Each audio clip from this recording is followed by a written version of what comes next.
Is it worth it?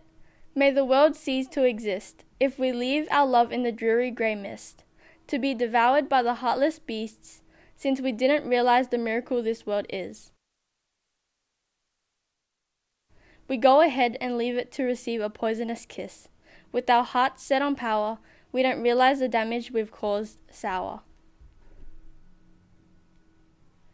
So why do we continue to shoot our weapons and fight? Is it to feel great might? But let's stop and think. Will all this be worth it in the end? Will it be worth it when you have to live for eternity? With chains of guilt forcing you down all because of selfishness.